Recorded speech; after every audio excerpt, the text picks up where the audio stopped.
Hello friends, welcome back to my channel the shining star. আর তোমরা যদি আমাকে ফেসবুকে দেখে থাকো, এখানেও তোমাদেরকে অনেক অনেক ওয়েলকাম। সো স্বাদের তো পার্ট পার্ট আমি ব্লগ ছাড়ছি, তোমাদের সঙ্গে দেখতেই পারছো তোমরা।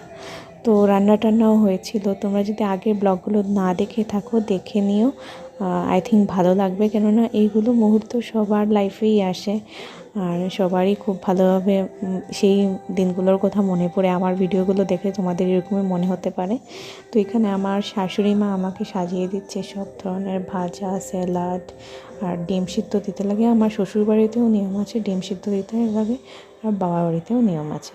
তো এখানে ডাল, পনির নিরামিষ জিনিস আমি খুব একটা ভালো পাই না, কিন্তু যেহেতু আমার বাড়িতে নিরামিষ খাওয়ার মানুষ আছে, যেমন আমার শ্বশুর দেওররা নিরামিষ খায় আর কি, তো সেই জন্য ওরা কি খাবে তাই জন্য করা হয়। অ্যাকচুয়ালি আমার খুব একটা নিরামিষ পছন্দ না, নিরামিষের মধ্যে আমার একটাই জিনিস পছন্দ, সেটা হলো গিয়ে পনিরটা আমার খুব ভালো লাগে। তো সবই করা হয়েছে, পাবদা মাছ, ইলিশ মাছ, গলদা চিংড়ি মাছটা আমার ফেভারিট, কিন্তু ওই সময় নেওয়া হয়নি, কেননা এত কিছু খেলে আমার পেটের প্রবলেমও হতে পারে। আর তোমরা জানো যে এই টাইমে একটু পেটের প্রবলেম হয়ে থাকে, কেননা এত খাওয়াখাওয়ি হয়, আর পেটের প্রবলেম হলে নিজেরই প্রবলেম হয়ে যায়। তো সেই জন্য আমি বলছিলাম ইলিশ মাছ তো খাচ্ছি, পাবদা মাছ খাচ্ছি, এটা স্কিপ করে দিই। আর আমার বাবার বাড়িতে যখন স্বাদ হয়েছিল তখন আমি অনেক মাছ খেয়েছিলাম, তোমাদের সঙ্গে শেয়ারও করেছিলাম।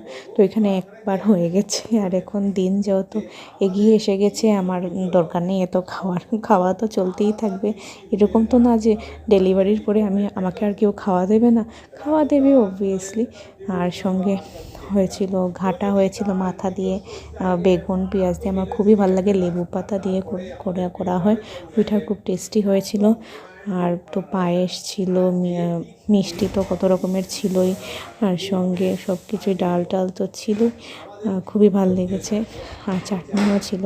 তো সব কিছু খেয়ে দিয়ে আমার খাওয়া দাওয়া হয়ে গেল, মা বাবা ওরাও খাচ্ছে গল্প করে করে।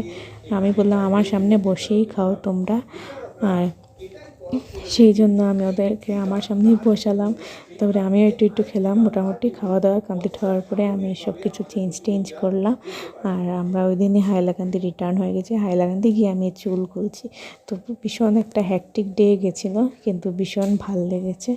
তো তোমাদের এরকম স্পেশাল মোমেন্ট আমার সঙ্গে শেয়ার করতে একদম ভুলো না। Bye, love you.